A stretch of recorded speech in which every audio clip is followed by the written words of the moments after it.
The 4 o'clock hour. Welcome to this meeting of the Delaware Solid Waste Management Authority on this Tuesday, May 10th. It is 4 o'clock, and I'd like to call this meeting to order. And can we start off by conducting a roll call? Commissioner Tompkins. Here. Commissioner Maston. Here. Commissioner Inscore. Here. Commissioner Greeno. I am here. Chair Short. And I am here.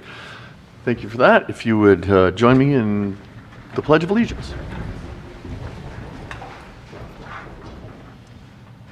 I pledge allegiance to the flag of the United States of America and to the republic for which it stands, one nation under God, indivisible, with liberty and justice for all.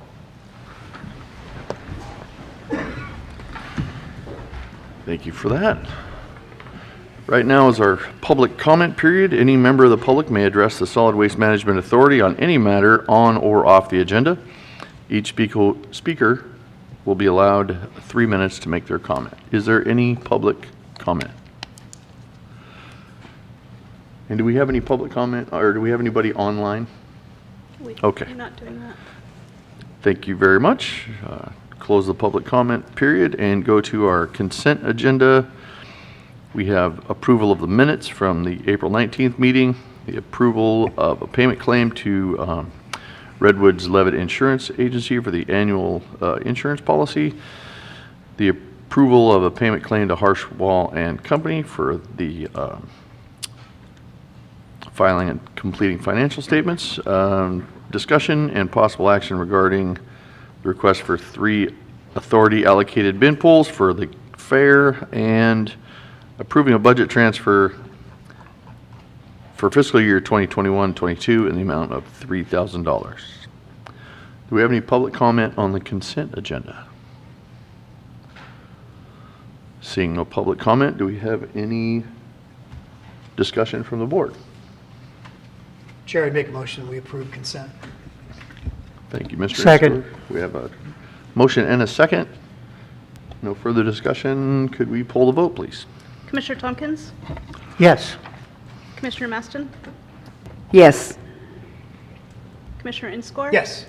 Commissioner Greeno. Yes. Chair Short. Yes, thank you. And we'll move on to director's reports. Mr. Ward. Yes, thank you, Chair Short. So I'll run quickly just through the items that are not elsewise addressed in the agenda. So that runs us to the end, which is we did receive notice that we've received the $50,774 grant from Cal Recycle to assist with SB 13A3 implementation. I'm wading through some of the requirements, and we'll be addressing that further next meeting. Also, I'll be meeting with Amanda Hickson of the Delaware Food Council to discuss ways that we can help their food rescue program and use these resources to do that. We are planning another Clean California bulky item dump day on May 21st from 10 a.m. till 2 at the Howanquet Village and Resort. And we are working that in coordination with Caltrans, the Talawah-Dene Nation, and Recology. And so, again, if you've got bulky items and you live in the northern part of the county, this is the day for you. We're planning on taking up to 9 tires per load, or 4 bulky items, but you could do 4 bulky items and 5 tires as well to get you to that 9-item load. But 10 to 2, or until the capacity is reached. So if you have these items and you're really eager to participate in the event, try to show up early. Are you trying to set another record for tire collection? Well, we are organizing tire trailers with Castle Tire, so that's new. And also, towards that end, in between meetings, the Talawah-Dene asked for a letter of support for a grant application that they had submitted, and it was my omission in not including that in the last agenda. But because it was entirely compatible with what the actions the supervisors had done before, I essentially copied that letter, and Mr. Short signed that. So that's attached to your agenda packet as well. With that, I'd be happy to answer any questions. Any questions from the authority members? No? Okay, rolling right along. Okay, moving on to the financial reports. We have our cash balance there on item 2.2, which shows that we have a 1.5 million in the bank plus 198,000 for last month's rent. You can see the accounts receivable aging summary. The only two accounts that are over 90 days are either in collections or receivership. So good work of Kathy Brewer, who keeps our accounts current. Looking on to claims approved by the director, once again, you can see that our largest claims paid during the month go to Hambro WSG for the good services they provide at the Delaware County Transfer Station, to the Delaware County Auditor for the interfund cost plan. That's to pay for services like the personnel department, the auditing department, the IT services that we're enjoying today. And then also for our credit and debit card charges. Those tend to be the three largest charges each month. So I'd be happy to answer any questions on claims approved. Any questions for Mr. Ward on those reports? Okay. So continuing on the financial reports, there is a handout. We didn't have this all this information at the time the agenda was prepared, but item 2.5 shows our revenues, and you can see that our revenues at the Delaware County Transfer Station are down from expectations. We're about $55,824 behind budget, but we're well ahead of budget in terms of franchise fees. So net is that we are $7,864 ahead of budget, and we're anticipating that May and June will be larger months as they tend to be. April was kind of a quiet month compared to previous years. It's actually below February, which was kind of unusual. But looking at the numbers, I didn't see anything that stood out, so that's just how things go sometimes. And that concludes the financial reports. Once again, I'm happy to answer any questions. Very good. Thank you very much. Mr. Inscore. Director Ward, do you have any idea of how this stacks up in relationship to where we were last year at this time? I know that Absolutely. when In you fact, look at the Thank you for asking. If you look straight across, that's exactly what this table does on the handout for so that's item 2.5. $4,300 is basically the difference. Would that be correct? Where are we looking? At the bottom line, then the 67,930 versus 63,680. On your Oh, franchise. yeah. Yes, that's the amount that we received up until this point last year compared to the amount that we received this So year. we're about $4,300 below where we were last year. But well ahead of budget. That's correct. I guess the only reason that I'm looking at this is looking at it from a comparative standpoint, given other items that we're going to be talking about today, that from a budgetary standpoint. So. Absolutely. And I'm glad that you spotted that, because next year's budget is actually smaller than this year's budget. And that's part of the reason, is that I do always try to budget conservatively, so I look at what we anticipate our revenues will be, and then I make sure our expenditures are less than that. Thank you. Appreciate it. Very good. Any other comments or questions for Mr. Ward? No? Okay. Thank you very much for that, Mr. Ward. Look at that. No items on the landfill post-closure item on our agenda. We like that. Moving on to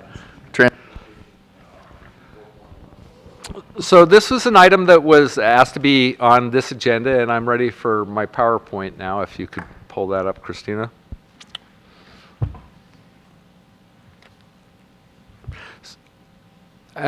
So bottom line, this is a discussion of the management of traffic at the Delaware County Transfer Station, specifically on the transfer station floor. We had talked about this last month, but bottom line is there was an incident between a Recology truck and a self-haul vehicle, and so we've taken steps to try to make sure that the operations at the facility are as safe as possible. Next slide, please.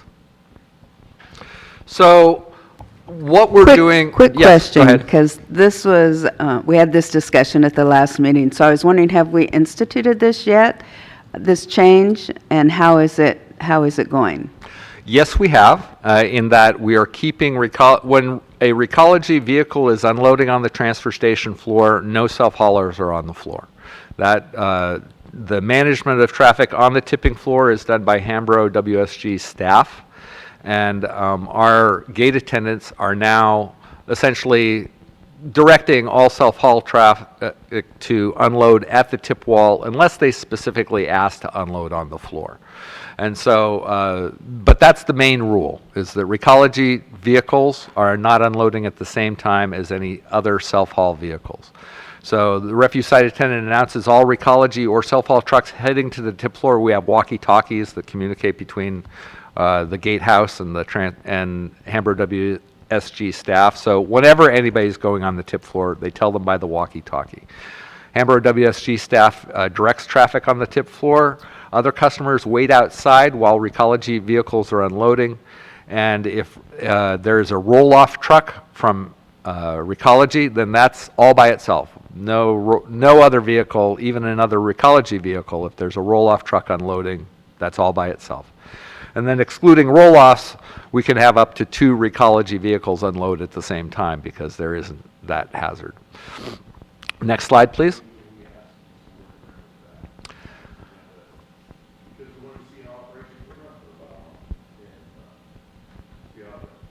Sure. So we are separating commercial and self-haul traffic. Most customers will be directed to unload at the tip wall. That's the one where you have 6 lanes and you can back up to the tip wall, but it is on a slope. And so if customers ask to unload on the tip floor, if the Recology trucks are on the floor, then they're waiting in line outside the building. And up to 2 self-haulers may unload at the same time on the tip floor. And Hambro WSG staff, again, direct the traffic on the tip floor to make sure that that's done safely. And so now that system is in place and it appears to be working pretty well. We all feel like it's a safer operation, and we haven't received a lot of complaints lately, but we anticipate that we will see more traffic during the summer months, as we usually do. And so we're trying to make plans for what happens when we have too many people who want to get onto the tip floor at the same time. What are our plans at that point? And so we have a number of things that we're planning on doing. One of which is we plan on installing another camera at the back of the transfer station building so that that can be viewed at the scale house. Because one of the things that has happened is I don't have a pointer with me, but essentially that big square area is the transfer station tipping floor. And so folks are unloading there. When it's busy, the yellow areas are where self-haulers could be backed up and waiting to come in. And the green area is where Recology vehicles, if the floor is busy, that's where they would wait. So both those locations are visible by the Hambro WSG staff who are on the tip floor, and then they're directing folks to either wait or come onto the tip floor. And then if there's too much of a line waiting on to get into the tip floor, then that line can be separated, and we have additional space in that other yellow spot that's visible from the gatehouse where additional folks could wait. So we figure we probably have space for about 6 vehicles with trailers waiting to get onto the tip floor, and then once that's depleted, we're pretty much out of space. So we can offer suggestions about other times that such customers might be able to come. But we're anticipating with the combination of the cameras and the waiting and the lines and the traffic management, this should get us through the summer. Let's see. Director, quick question. Yes. What's a typical turnaround time for one of Hambro's trucks? I mean, one of the quality trucks, excuse me. An excellent question, and Joel has done a time motion study to look at exactly that question, and he's timed Recology vehicles are taking between 7 and 14 minutes to unload, which Jeremy says is a perfectly reasonable window. So that all seems to be working. Thank you. We are planning on procuring a couple of signs so that as self-haul customers are waiting to get onto the transfer station floor, they see signs that say, "Stop. Wait here to be directed." Kira is holding an example of such a sign. And there's another sign that we'll have on the same pole saying, "Enter at your own risk, heavy equipment in use." We're also considering some kind of encouragement to not take too long to unload, because that's actually one of our larger concerns, is a person who for whatever reason is not aware of everything that's going on around them, and that they're just taking too much time. And bottom line is, we can't have a self-hauler take more than 30 minutes to unload whatever they have on the tip floor. That's just too long, and it's not a place for recreation or loitering. And so we need to have some means of communication. But like I said, at this point, the system seems to be working, and we try to work with everybody. Go ahead. Director Ward, Kara, how big are those signs going to be? What? How big are those signs going to be? Are they going to be that size? No. Much bigger. Yeah, okay, I'm just, yeah, because, Very, very visible. That apparently wasn't going to be big enough for Mr. Inscore. it was not going to be big enough for Mr. Inscope, no. Yeah, yeah. Yeah. And even then, So True. we plan on having these, installing the camera and getting those signs ordered within the next 6 weeks or so. So this is our plan for the summer months. I'd be happy to take any feedback or answer any questions about how we're planning on doing this. I just want to commend you. I like this plan, and I think that it's a reasonable plan. It's a reasonable, should I say, compromise between ensuring that our recology trucks take priority and that the public has access. So thank you for that. So did we find that the 7 to 14 minutes, was the 14 minutes because the truck was waiting for self-haulers to get out of the way, or what? Okay, One was a breakdown and one was a roll-off truck. They have to take the tarps and stuff off outside. So oh, gotcha. on average, about 10 minutes, they're in and out in about 10 Not necessarily time inside on the tipping floor, but total time from arrival to exit. Gotcha. Yeah, it just depends, it really depends on the truck, sorry to put that out, it depends on the truck, sometimes they have a side door, they got to scrape out at the end of the day, sometimes you have it hang up in the hoppers where you can't get everything out, so it takes a little more finesse to get all the trucks completely empty, so, yeah. So Okay. there's gonna be a time variance there depending on the truck and the situation and the way it dumps. So there is such a thing as garbage truck finesse. Sure. I'm just learning that today. Thank you. Thank you very much. Director Ward, or Kara, maybe we should encourage those who want to use the tip floor, maybe we should produce a small card or something that simply states, on average, our commercial partner, Recology, is able to get onto the floor and off in 10 minutes. We are encouraging all customers to be able to do the same. We considered a variety of different options of written communications, everything from having folks who wanted to tip on the floor to sign some kind of understanding to having stuff to hand out. And I'm not entirely sure of the need for that yet. So that's why we haven't produced anything in writing.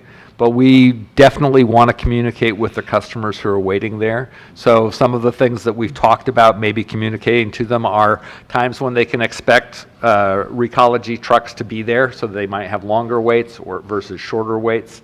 So better times to unload and expectations about how long they can take. But at this point, we hadn't quite got to the point where we felt like we had to have those things in writing.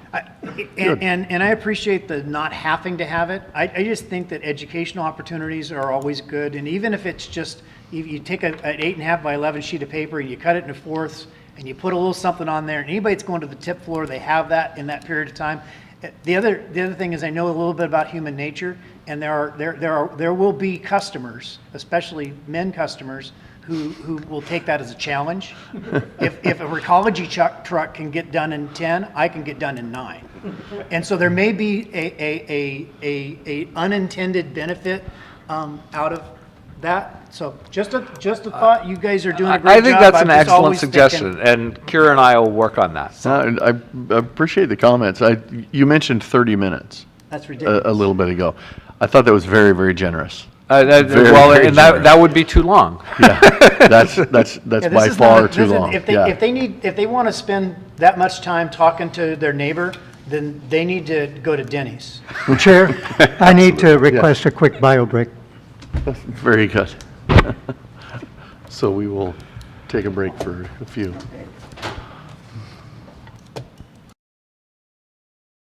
Other direction on this, there isn't any action required. Very good.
We have no items for the collections franchise, so we'll move on to item 6.1.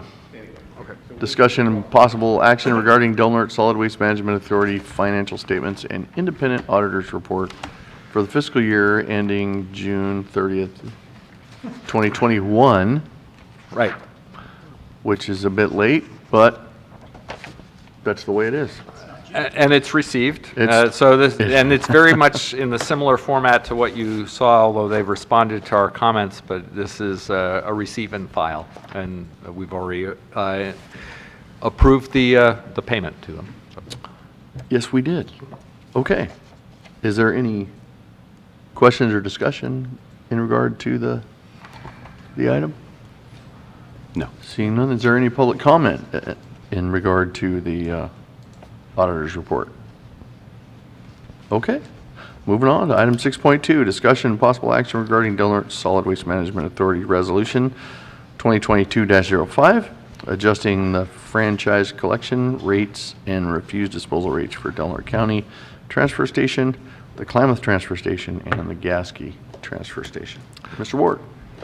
Thank you, Chair Short. So normally, there are two ways that we can adjust rates each year. One is adopting a rate ordinance, and that's what's done when there's a new service involved of any kind, or significantly redefined service. But since the services aren't changing, we're able to change the rates by adopting a resolution. The resolution, in this case, enacts the service fee changes that the board's already approved under the change orders for transfer station operations and collections, and it adjusts for our other obligations. But in this case, I've actually left a decision for the board because there, in addition to setting the per ton rates and the charges for the various services, there's also the minimum charge, which is the charge that we assess everyone who has solid wastes. And essentially, it's the same charge up to a set amount. Currently, it's $8 for the first 80 pounds. Above that 80 pounds, you're weighed in and you're weighed out, and you're charged based on the weight of the materials that you unload. And so as these rates are changing, the board, I am looking for direction as to whether you want that minimum charge to stay at $8 for 80 pounds, or should we change that to $9 for 100 pounds, or $10 for 100 pounds? As we're discussing these rates and the rate changes, Jeremy Herber of Recology, and as correctly pointed out, that as the minimum charge increases, that acts as a disincentive for extra traffic at the Delaware County Transfer Station. And so that's two ways to look at it. By keeping the minimum charge low, you make those services available to the lower income members of the community who might come a little bit more often. By making the charges higher, you're acknowledging that we do have ongoing traffic control issues at the transfer station, and by making the charges a little bit higher, you might reduce the traffic numbers a little. I don't think in terms of revenue it makes a huge difference either way, but that's one of the reasons why I'm seeking the board's guidance. So before you have the rate resolution that enacts everything, but I am looking for guidance on the minimum charge. I'd be happy to answer any questions. Is there any discussion in regard to minimum charge? Go ahead. As far as traffic at the transfer station is concerned, has the authority staffing been sufficient to take care of the flow of traffic as it has been? It has, but the numbers have gone up quite a bit. They've gone up between 9 and 15% in the last couple years. So there are definitely more customers and more tonnage. So that has gone up. But in terms of, is there too much traffic? Well, what we've done is we've increased our gate staff. So more frequently when you come into the Delaware County Transfer Station, you'll see 2 people working at the transfer station gate, because we found that that really helps during the heavy traffic times. So that's one of the ways we've responded to the increased numbers. Okay, and the current level of tipping fees has been sufficient for our budget, correct? Yes. Okay. For the last fiscal year, but these rate changes will address the service fee changes that we've already promised to Recology and to Hambro. Okay. I just find it difficult to just willy-nilly increase the cost on those who utilize the transfer station just because they want to haul their own garbage. I'm hesitant, to be honest. I'm with you, Jason. I'm with you on that. I want to make it available to people for whom it might be financially more difficult. Sure. So I'm with you on that. Okay. Mr. Ward, do we have any way of tracking the number of people who are just the minimum users? Have we got an idea that is a substantial number, or We possibly do. not? I haven't tracked the specific numbers, but one of the ways that you can look at that is in the regular financial reports. If you look back on item 2.4, one of the things that happens every month is there's an adjustment that goes between Hambro and the authority, and part of that, the reason for that adjustment is the minimum charge. Because, for instance, somebody comes in with a 40 pound of trash, They're charged for 80 pounds because of the minimum charge, and when we pay Hambro to manage the 40 pounds, and the difference goes to the authority for our other responsibilities. Yeah. So in So, essence. so in some ways, that, where it says DNCTS adjustment, that gives you a ballparky range of the revenues that we've received above and beyond the tipping fees. Okay, so in some cases, the authority benefits from people not bringing over 80 pounds. In Is a what you're small saying. way, yes. But that's in some ways to acknowledge that we have overhead costs that don't change, right? So Absolutely. we have, the facility is ready for service whether or not people attend. Okay. Well, I tend to agree with your sentiment there. If we don't have a huge number of people that are causing a problem with the minimum rate payer, then I would be inclined to keep it the way it is. Jeremy, did you have a comment? Come on up. On this subject, if you don't mind. Absolutely.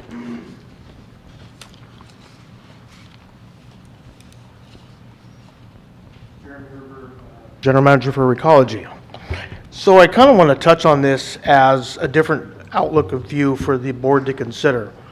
One is that me as a contractor have been in competition with the authority since I've been here, for the fact of that when, you know, a contractor's brought into a scenario to do the work, and we have to compete with our contract holder on minimum price, becomes challenging keeping those customers. But on top of that, what I'd really like to point out is a couple things. One is that I take a look at the calculation of most customers are in a 32-gallon service, then we have some above, but I'm looking at the 32-gallon customers. When you take our monthly rate and divide that by 4, that's really, that rate should be at the transfer station gate should be higher. And the reason why you want to push things that way, at least in my opinion, not just only from my own perspective, but when a customer has to pay a little higher at the transfer station gate, where this benefits the public that they might not realize is that if they use our services, they get a bunch of free stuff that comes with it. So let's say that you bring in a bag that's 90 pounds, it costs you $8, okay? For $1 more a week, they can come to us, they get 2 bulky items, they get the spring cleanups, we do free styrofoam, we do large cardboard pickups. You know, we can customize that service.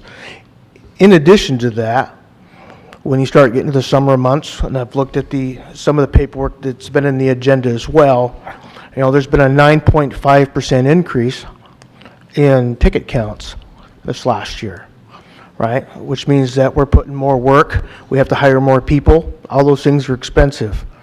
You know, to me, I look at it where we're providing a customer a really good service through our corporations of collections compared to just having the trash dropped over there. We're doing these bulky pickups on the weekends. That's something we do every day.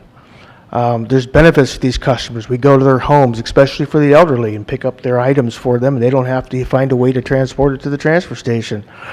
You know, also when those services are done through us, the benefit to the authority as well is there's a franchise fee extension. There's an extra 10% franchise we pay on every customer that we have, which benefits the authority and their bottom line. The bottom line is that we've been competing with the Del Norte Solid Waste Transfer Station in rates, and typically when this takes place, it's difficult to find. Let's say if we were to go out to bid, it'd be very difficult to find somebody to come in that's willing to compete with that. That's usually typically not the case.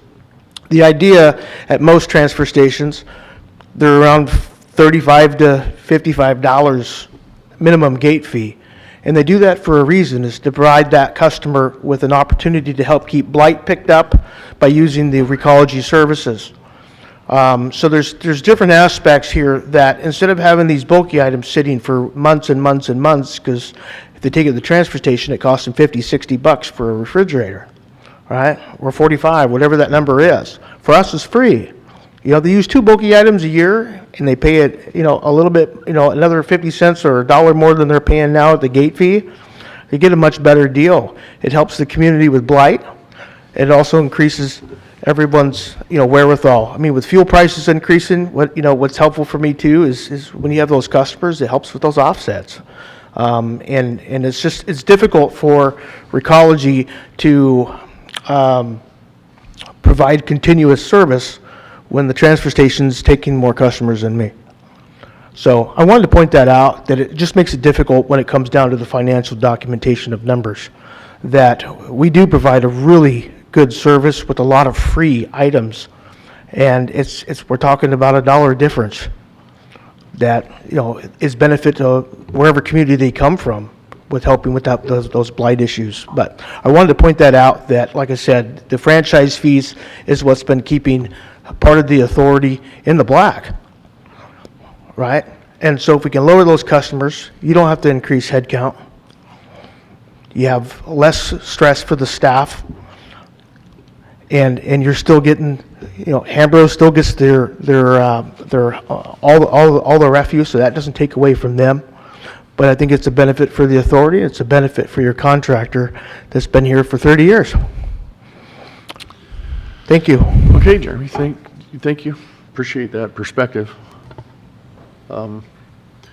Any comment to Jeremy's statements here from the authority? Go ahead. I just want to say I appreciate our contractors. I appreciate Recology. I appreciate Hambro WSG, but it's not the authority's responsibility to pressure people towards using your service by upping our prices.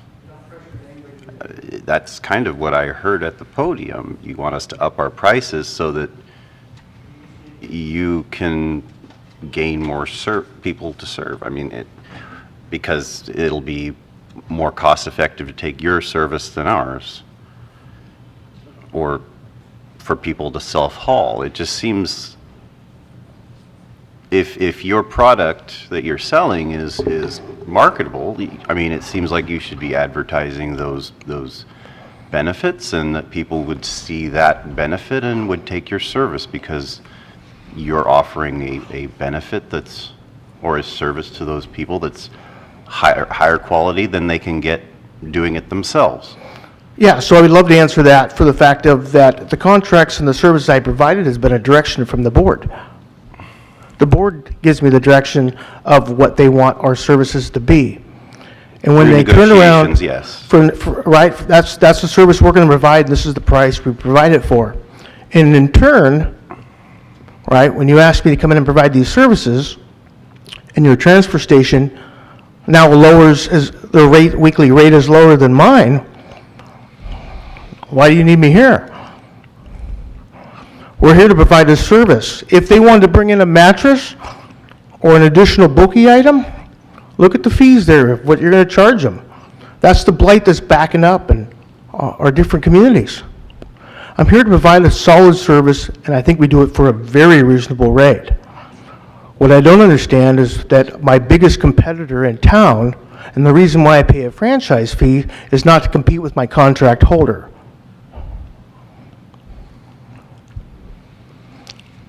There is a benefit. No, it just makes sense You that said something if a about your person's- rates for the 32-gallon can. What is that rate? Next slide, please. I believe it's, $33.55 or something? 33, huh? No, we're talking about 22. And that's a quarterly, That's a monthly rate. that's a monthly rate. So if you divide that by 4, and at $8, you'll see that it's still under my weekly service rate. And we provide the bigger bang for the buck, which is a benefit for the community, and it's a benefit for all. I just don't understand that. I guess I'm frustrated for the fact of that we've been, I've asked about this for 8, 9 years. And that's what makes it difficult for any contractor. I mean, I don't plan on going anywhere as long as, we like it here. The fact is, though, is if I, hypothetically was to pull out, to try to find another contractor to come in here and have to compete with their contract holder, it doesn't happen. It doesn't happen anywhere. And especially, you provide a great price for the people with trash. You can't compete with any of the other items that I deal with at the transfer station, mattresses, anything. You can't compete with that rate. And they're going in the trash. I'm taking those mattresses and actually have them recycled. I'm paying extra for that. So I feel like I'm providing a recycling service. It's going to the right place, doing the right thing. Instead of going in the trash, you make the $11. I don't make nothing off of it. That's all included in my weekly rate. So it is a better bang for the buck for the consumer. And unless we're talking $1 difference, you're providing that customer with transfer stations are really made, Jason, for large items, for things that are larger than a normal residential service. That's the intention of a transfer station. It's not to take one 20-gallon bag. It's to handle a large volume. That's just industry standard. So you can like it or you don't. But that's really where it stands, is that the reason why transfer stations, and do the research on it if you like, they're hired to discriminate, not to discriminate, but to disseminate those different types of classifications between commercial and residential. So my only point is this, is that we've been competing with you. If we have to continue to compete with you, we'll do it. All I'm asking for is to take a look at this from a bigger picture, have a different option to consider, but I'd like for somewhere for us to meet in the middle and come up with where at least I have some wherewithal on that. So I appreciate it. Thank you. Okay. I'm not trying to make this a confrontational situation. What I am trying to say is that right now, I think it sends the wrong message to up our rates with as high as inflation is in the marketplace, with as high as fuel prices are in the marketplace.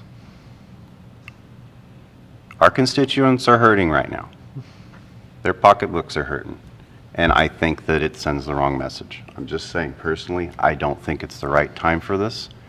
I understand your arguments concerning competition between the transfer station and Recology, but I don't think this is the right time. That's where I'm at. I'd like to inject another thought into this conversation. I'm both a self-hauler and I use Recology. I have Recology services. Is that a typical profile? Somebody being both? It's not that unusual. I know. We do try to craft the Recology services so that folks don't have to use the transfer station. That they do have the bulky item collections, so that if there's just a typical household that they would not have need to go to the transfer station, except for perhaps the household hazardous waste event, or perhaps with some consumer electronics or something that otherwise doesn't fit. Our facility has always, from the outset, the design objective was to replace the services that had been offered at the Crescent City landfill prior to that time, and throughout the history of both those facilities, self-haulers have been a significant portion of our customer base. And so the board was always interested in preserving the ability for self-haulers to use our facilities and continue using our facilities, and we've tried to structure that accordingly. So when we use the term self-hauler, we mean one who does not use Recology services. Anybody who comes in to pay their own bill is a self-hauler at the Del Norte County Transfer Station. Even if they're a Recology Del Norte customer, if they're bringing their own trash, then they're a self-hauler. It sounds like it's not quite as simple as we would love it to be.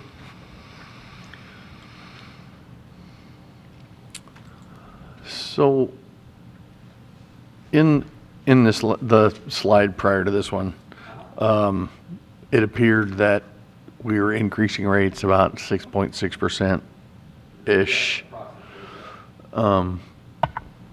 Kind of curious, why did we leave the self-hauler fee out of that? Why, if I'm not mistaken, that was the only one with the 0%. Oh, well, the choice is whether you want that minimum charge to stay the same or whether it should increase. And we try to make that a nice round number. And so I just looked at $8, $9, and $10, essentially as different options for the board to consider. Typically, maybe I would have just thrown in the $9 for up to 100 pounds, but because this seemed to be a decision point and the board seemed to be engaged on these kinds of issues, I thought I would look for some guidance. But part of the rationale for doing the $8 at 80 pounds last year was so that we could hold that at a steady level for a few years, for a few rounds. But again, that doesn't have to be the case. Okay.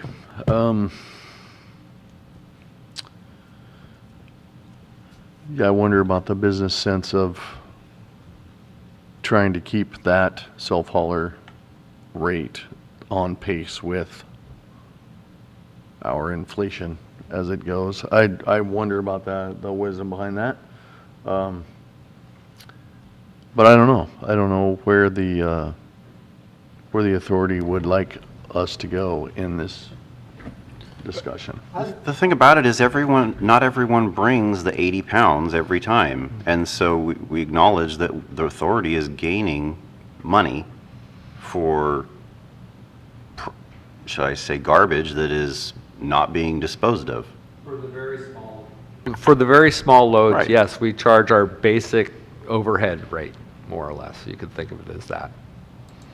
Costs a certain amount just to open the gates and to open the facility, and so there's a rationale for having a minimum charge, and it's also a partial encouragement that for people to hang on to their trash until they have a decent sized load, to not bring in the just 20 pounds at a time.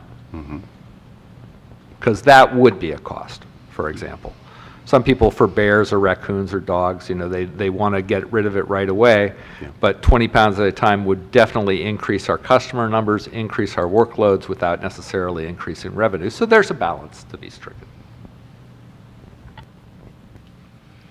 Go ahead, Michael. Go ahead, Mike. I was going to say, personally, if we just up the rate $1, I doubt that it would deter anybody. And leave it at $9 for 80 pounds. I can't really believe that would deter anybody. And that would give us a little bit more than the 6 point whatever it is percent. But it would also signal that costs are increasing. So personally, I would propose that we just suggest, is this a direction or is this a vote thing? Just need consensus from the authority Whatever the board decides is what we will enact. Do we vote? Regarding the minimum charge. And so, but the $9 for 80 pounds, we could do that, but the three choices that I presented are $8 for 80 pounds, $9 for 100 pounds, or $10 for 100 pounds. Just because it's nice to have the round number there. Then I would suggest we go with the 9 per 100. I feel that's a good compromise. It's, I don't know what the percentage increase would be, but it would be in line. The 12 and a half? $8 plus 6.6% would put us around $8.50. Yeah, So- and if you're going up to 100 And pounds if you're instead going of up to 80. 100 pounds, it's going to be, So- more bang for the buck there too, so. Any other comments? Just, Mike? Go ahead. Mr. just Ensler. from a perspective standpoint of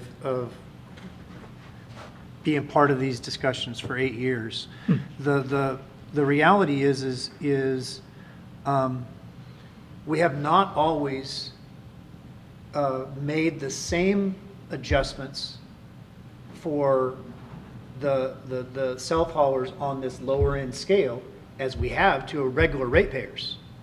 And so that's the other side, is if we want to be fair, this board has approved rates that have arisen so that people who have Recology as a service are having to pay more. And we debated and we spent a lot of time addressing those things.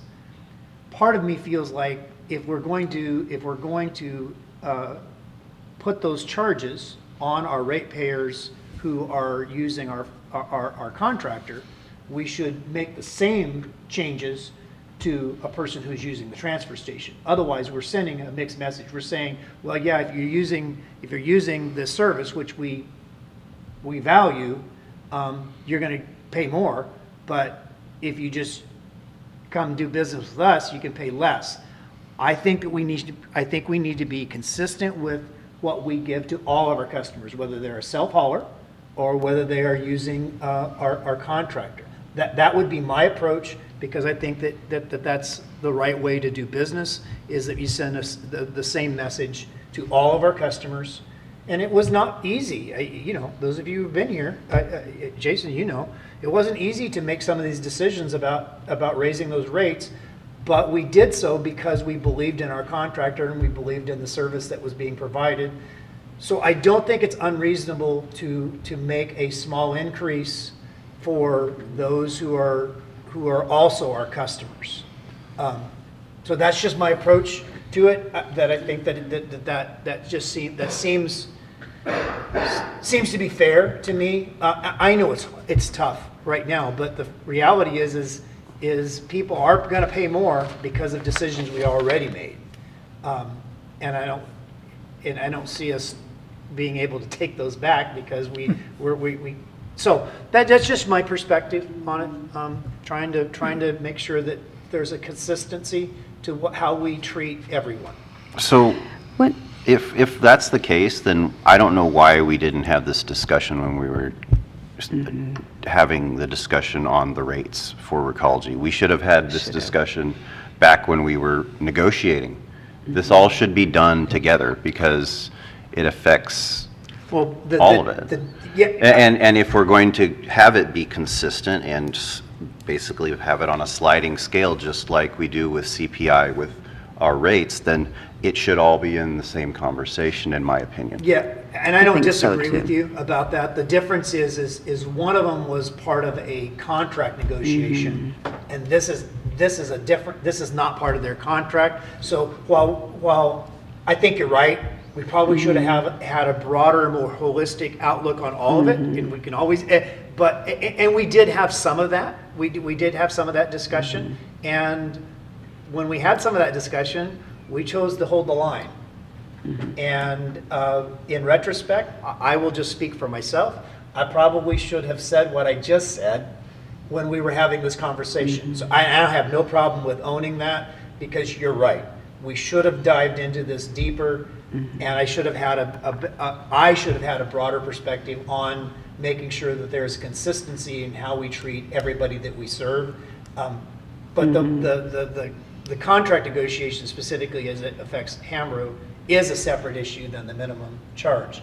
But you're right, Jason. You're absolutely right. So listening to all of you, because I'm new. I apologize. I'm new. We're talking over here. But I'd like to know when the last raise was. And yes, we should have done it all at once because you were having for increases, but that's done and over, and now it's before us. And so I'm just curious when the last rate raise was. This is an annual process. Okay. And as was discussed, the rate changes that go into Hambro's contract Right. and Recology's Got that. contract are set under their contract. So they get, So- in this case, 100% of CPI with a 4% cap. And so the sequence is, we first look at those change orders. Once those change orders are approved, then I incorporate those numbers into these rate ordinances. So there's no, into the rate resolution. There's no way to do So them how at the much same time. How much did we raise last year? It's based on the CPI, and I'd have to look back, but I it was was just under curious. 3%. Okay. And so now, I hear you making a recommendation of 8 for 80, or 9 for 80, and 10 for 100, and we're choosing 9 for 100. 9 for 100 is what I've heard, but Yeah. until the vote happens, Yeah. we're just talking. That was my fault. So I was just, and I can see we have the ability to do that. There must have been, there was some rationale into that thought of 8, 9, and 10, though. Sure, and it's nice to have round numbers. That way you're not dealing with so many coins and transactions. And it's nice to have a predictable amount. And last year, we dropped it to 80 pounds as the minimum as opposed to 100 pounds. So that way we could keep the same minimum rate. And so that was part of how we dealt with it. This time, we're suggesting we go back to 100 pounds, so $9 or $10, or stick with the $8 for 80. But it's a discretionary choice.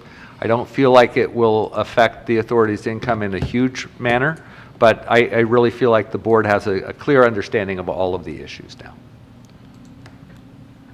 Well, if it just seems like we need to be consistent whichever way we go.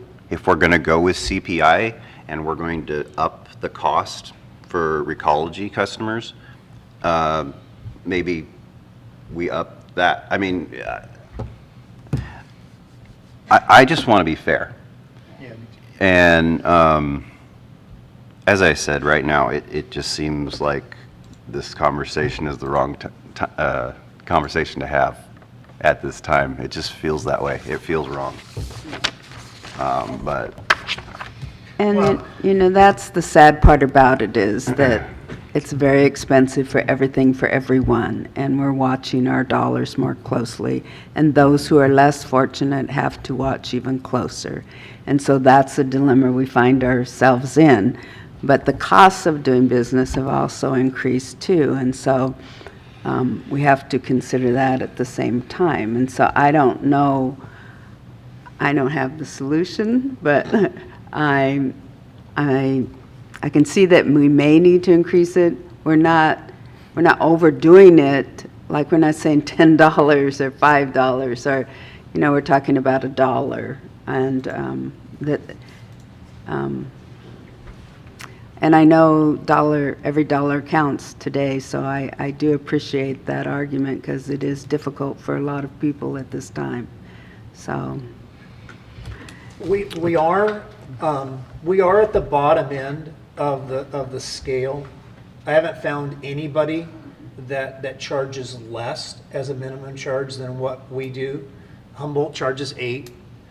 That's their minimum. But if you start up the coast, you'll find that it'll go anywhere from up to $22 to $35 for a minimum charge. Wow. Christina, could you forward a few of the slides? Do you have a PowerPoint on this? Yes, Oh. I do have a rate comparison. Sorry about that. There you go. Forward your own dang slide. Here we go. there, Mr. Ward. Sorry about that. Thank you. So this is a comparison. Kira just updated this a week or so ago, I and said it compares. Humboldt, Eureka. Yeah.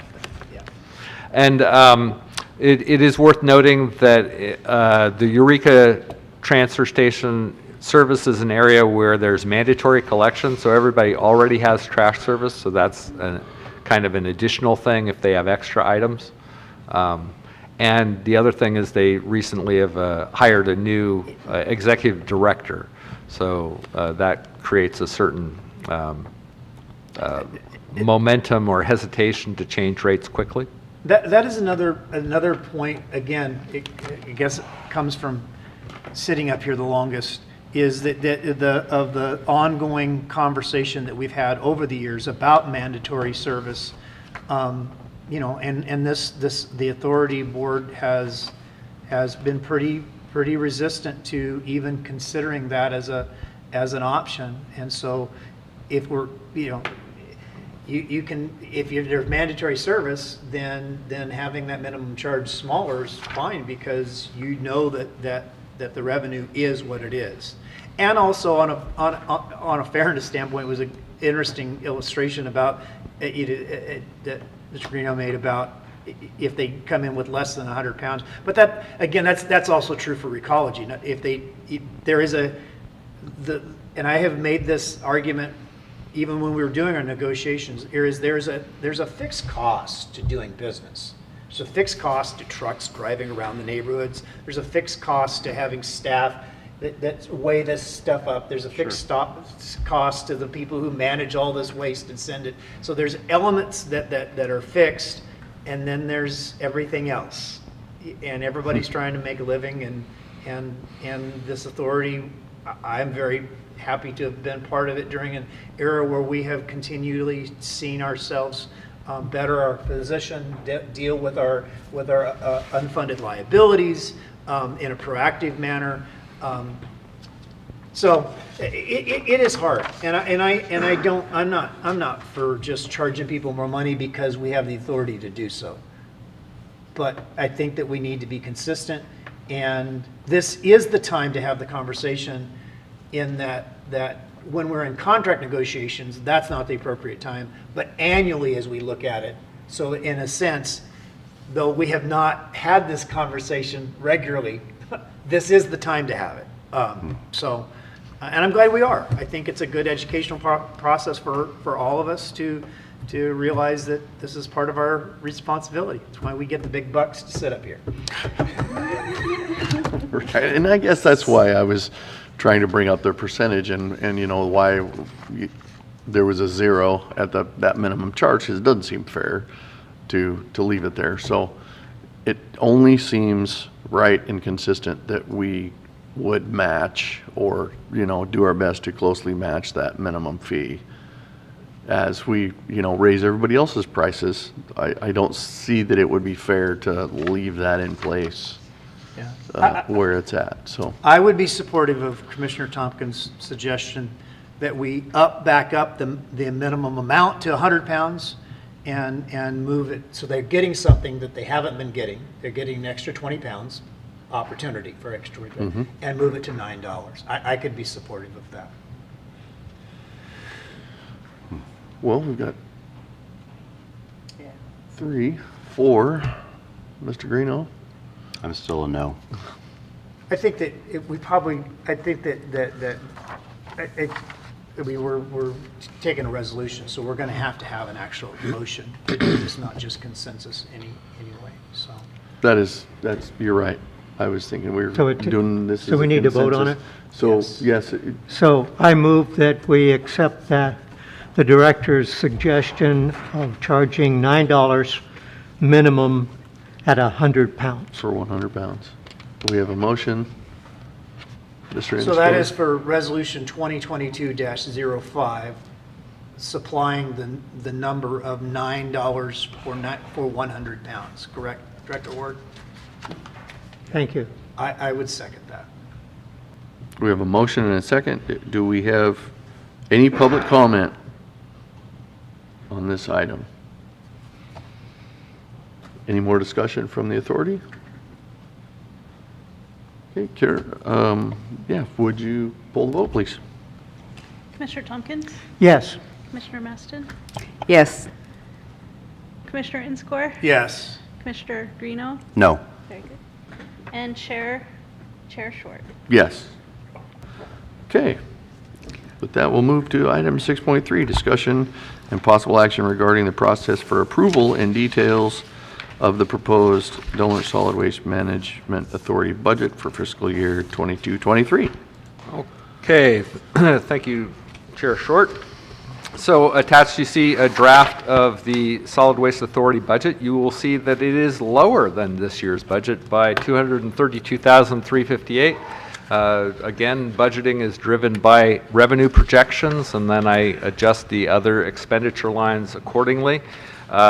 Notably, the salaries line has increased. That's in part because of the item that follows, but also it does come closer to matching the county's range and step pay scales. Also, there is a reduced amount in the property line as there's less emphasis and urgency on the northern transfer station. So I don't know if we'll be making the same degree of progress in the coming year. But I'd be happy to answer any questions. In general, it's more or less a very similar budget to in years prior, outside of those adjustments that I just mentioned. Thank you, Mr. Ward. Is there any questions for Mr. Ward from the authority members? Mr. Inscore? Director Ward, which line is the property line Yes. that was associated with the northern transfer? That's under fixed assets. It's 40610. Okay, that's what I thought. I just want to make sure that I had so I'm looking at that. So if I'm looking at the number right, then basically the 200 and some odd $1,000 difference in the budget, almost all of it's right there. Most of it came out of there, that's correct.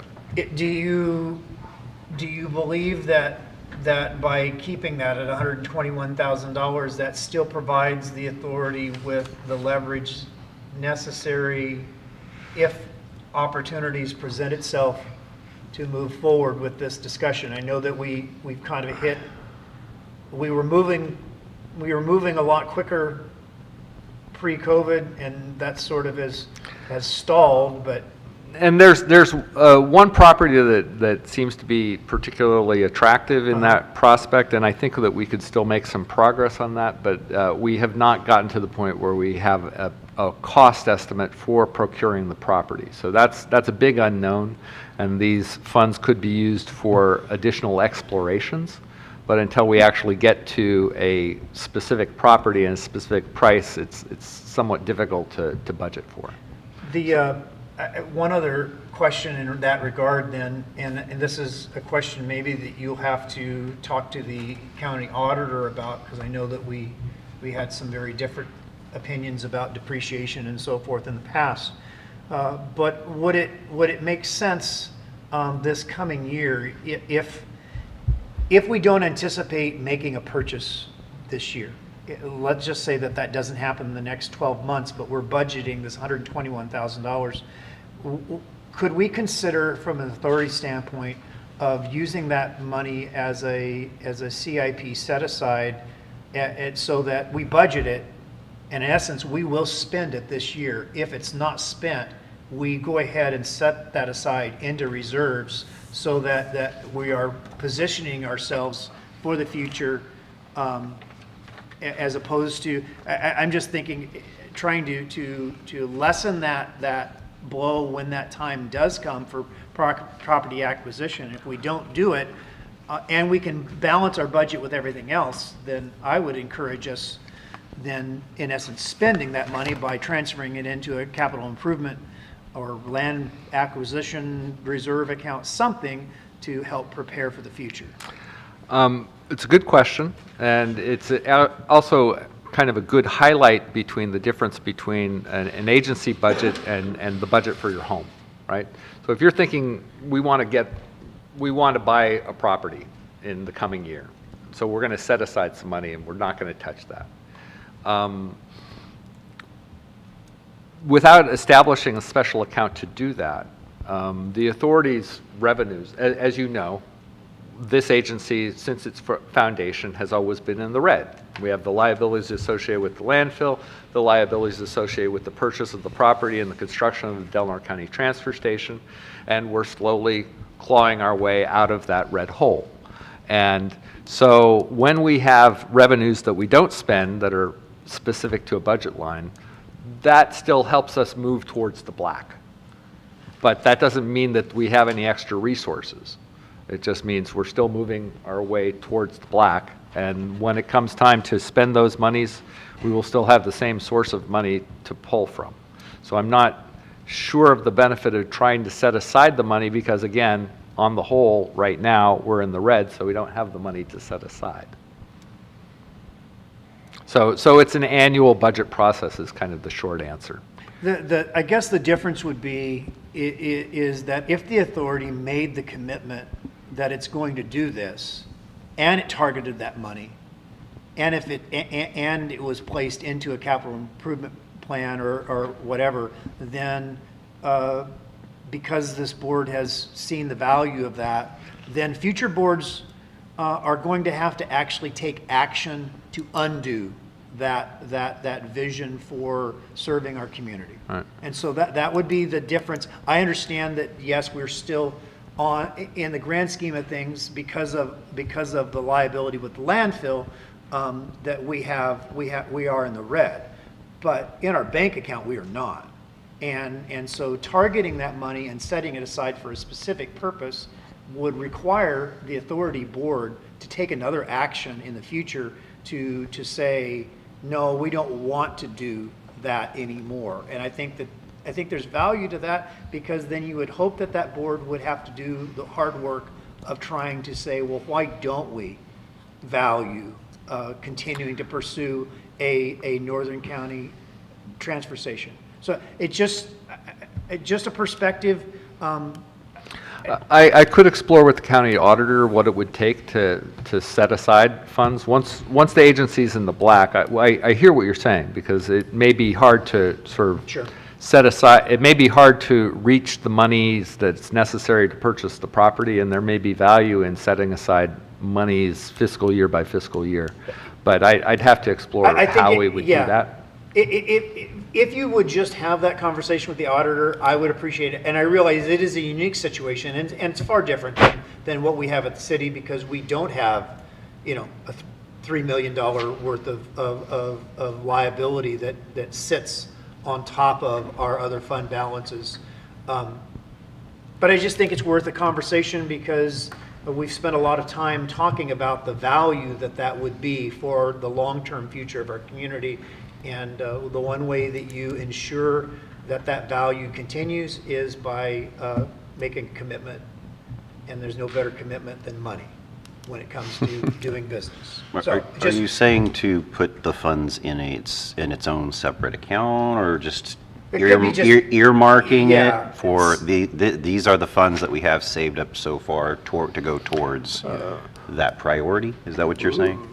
Yeah, so that you have 5 different people sitting up here 3 years from now, and we still haven't got there, and they approve a budget that gives everybody 50% raises, and all of a sudden we've got every penny allocated, Right. and there is no chance to even do anything like that. And that's obviously I'm overstating it, but I hear you. I guess I'm looking at things that extend beyond my tenure here, and those are things that I think that the community has indicated are value, and I'd like to make sure that we are doing the things that we can do to ensure that those things happen that take years to take place, that don't happen in short time. So, if conversation with the auditor, and let us know if that's a piece of, and the rest of the board may not think that's a good idea, so that's fine too. To be honest, we haven't really seen much movement on this in I'd say the last couple of years. I would personally, if we're going to earmark funds, I would like to see some movement towards Sure. getting to that goal. So, I mean, I don't remember the last time we had an update on where we're at with this priority.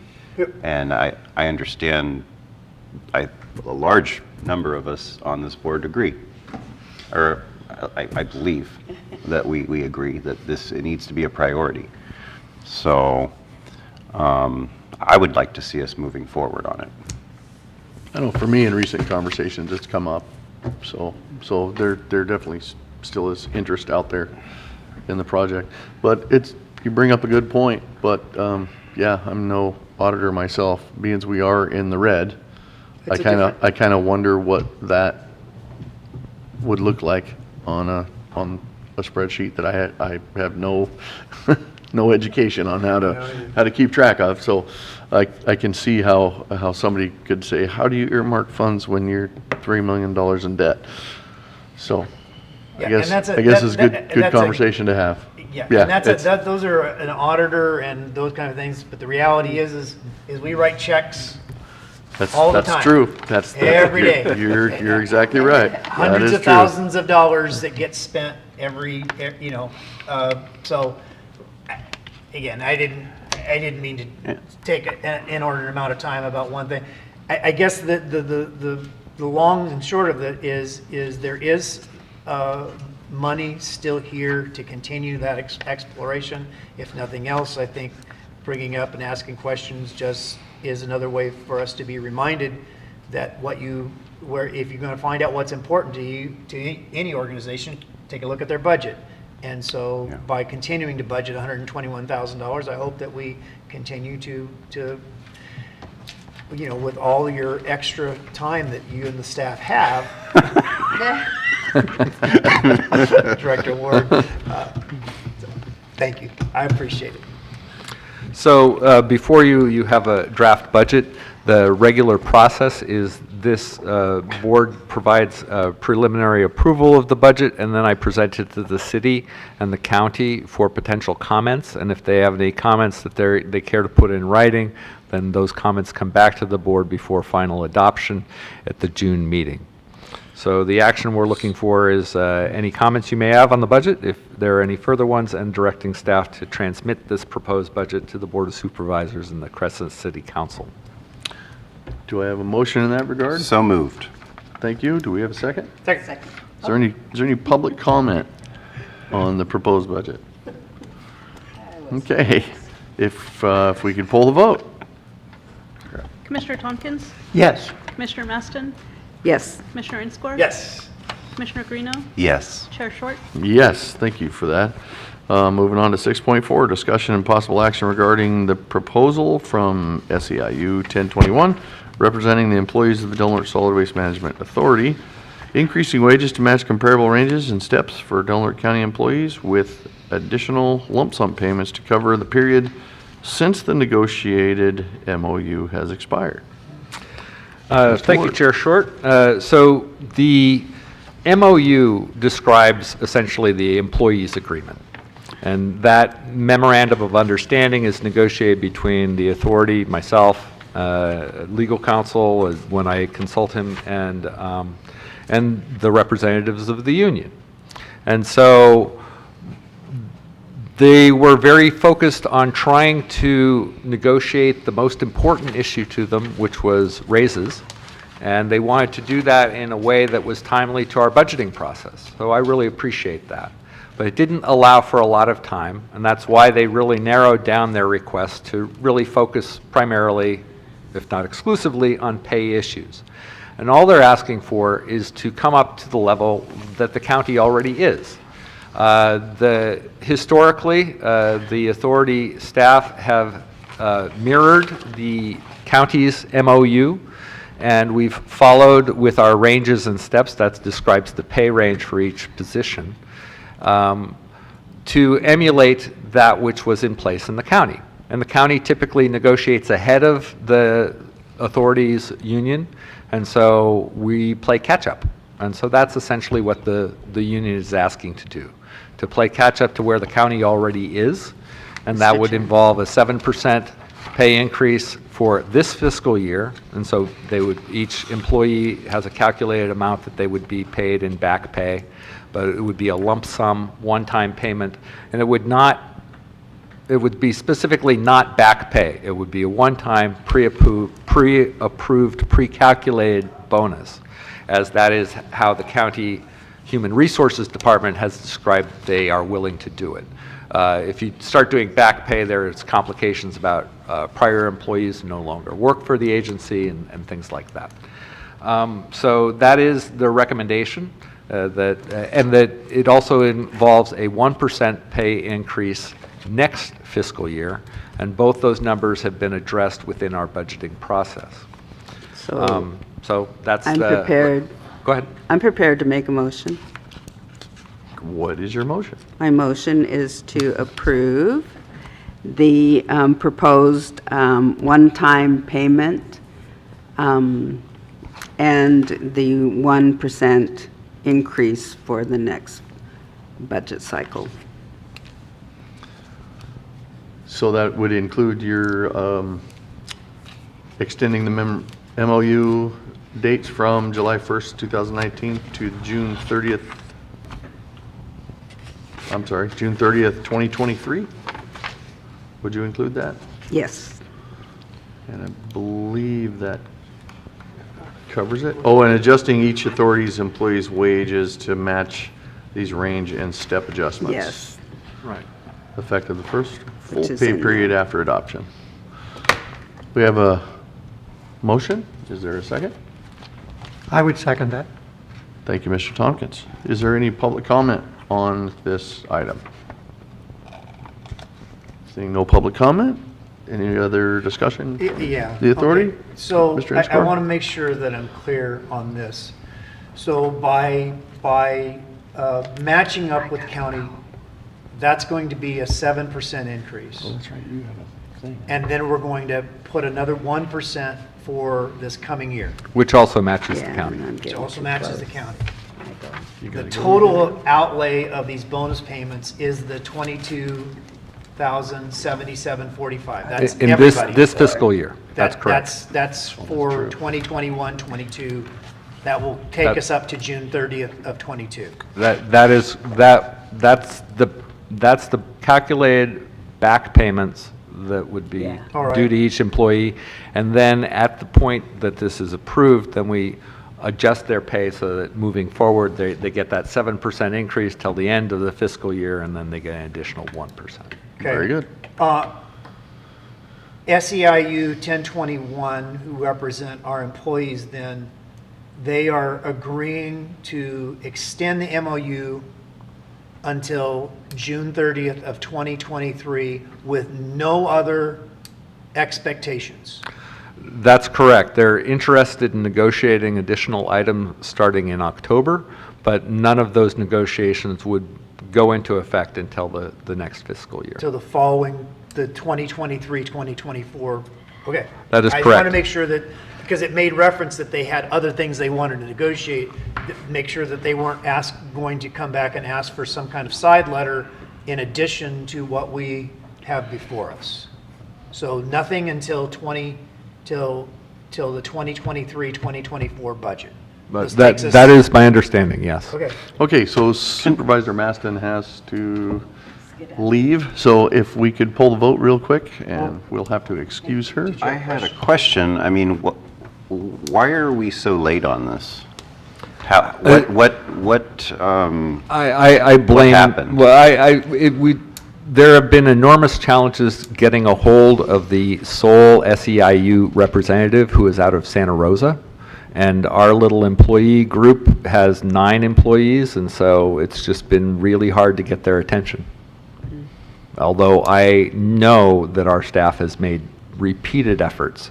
And so in some ways, I feel like they really shouldn't be penalized for having a difficult time getting a hold of their union rep so that they could get further on these negotiations sooner.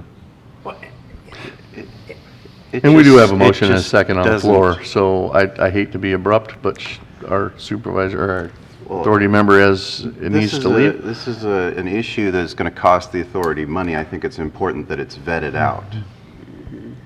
I really do. And this is the first time I've seen this.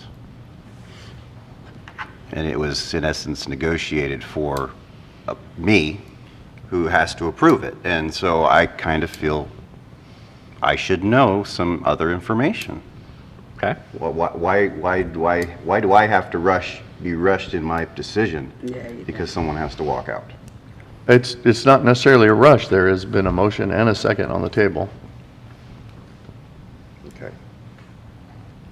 We're rushing discussion is what I'm saying. Yeah, I think that the key is that we are matching up with where the county is, and I understand that rationale. It is unfortunate that we didn't discuss this as we have in years past about what our employees are looking for. But on the other hand, if our employees didn't have anything to ask for because their representatives weren't there, then that's not their fault either. So, And core to this, honestly, is that the minimum wage in California has increased under law, and so now it's $15 an hour. And we've always felt, everybody who's worked at the facility, as well as anyone who's ever been a refuse site attendant, that the skills demanded of a refuse site attendant on their first day are greater than minimum wage level skills. And so in some ways, it's a little embarrassing to say, while we maintain this is more than a minimum wage position, we're going to start paying you minimum wage, because that's what is in our agreement. We don't have anything else. That's where we're at currently. All right. I just want to say in the future, I'd like to see this before we actually come up here and vote on it, and hear that rationale beforehand on negotiations concerning our employees. So, I agree. We should be paying our employees above minimum wage, and so, I totally acknowledge what you're saying, Commissioner Greeno, and I hear that you would like in future, when we have these negotiations, to have a closed session where the board can weigh in on their attitude towards negotiations prior to finalizing those negotiations. I hear that very clearly, sir. I appreciate that. Thank you. Thank you. Thank you, Director All Ward. right, Carrie, if you pull the vote, please. Commissioner Tompkins, Yes. Commissioner Maston, Yes. Commissioner Inscore, Yes. Commissioner Greeno, Yes. Chair Short. Yes. Thank you. Supervisor Maston, thank you so much for Thank being you here very today. much. We appreciate you. Yes, and thank you. Have a nice day. Okay, last item on the agenda, 7.1, our discussion and possible action regarding the proposed budget for the Del Norte Abandoned Vehicle Abatement Service Authority for fiscal year Small formality, 2023. Chair Short, you have to, the appropriate action would be to adjourn the meeting of the Del Norte Solid Waste Management Authority and reconvene as the Abandoned Vehicle Abatement Authority. I did Sorry not about know that part, so thank you very much for keeping me on track. Now I know. So, You've been the chair of this We're board gonna- for like 400 years like me. yeah. So with that, I'd like to adjourn as the Del Norte Solid Waste Management Authority and reconvene as the Abandoned Vehicle Abatement Service Authority. We do need to recognize that those who are present is different now. Yes. The Yep. And I'm sure that that little lady right over there, She's sure. she's on top of things. So, so let's discuss the budget for the authority for 2022-23. And I was wondering if we were going to have Mr. Mello here, but apparently we're not. Is there any discussion or questions among the authority members? But in our last quarterly update, he indicated that the funding was sufficient and that looking forward into the next year, that he felt that we would be able to continue to provide the same services with the budget that he's proposed. So I would propose that we approve the allocation as printed in the staff report. Very good. We have a motion. I'll second that. And a second. He used the word proposal. I just interjected motion there because I'm pretty sure that's where he was going. Sure. Pretty 2250. Pretty presumptuous of Five. me, huh? So we do have a motion and a second, and all our public just left, so there is no public comment to be heard. And we don't have anybody online, is that correct? Yes. So, Kara, if you'd pull the vote, please. Commissioner Tompkins, Yes. Commissioner Inscore, Yes. Commissioner Greeno, Yes. Chair Short. Yes. And with that, I will adjourn as the Abandoned Vehicle Abatement Service Authority and reconvene as the Del Norte Solid Waste Management Authority, and then Adjourning. adjourn to our next regularly scheduled meeting at 4 p.m. Tuesday, June 21st. Well done, sir. And Thank you a very much. special request that any of you who have signature authority, please stay and sign the documents that Kira has for you to sign. Oh, goodness.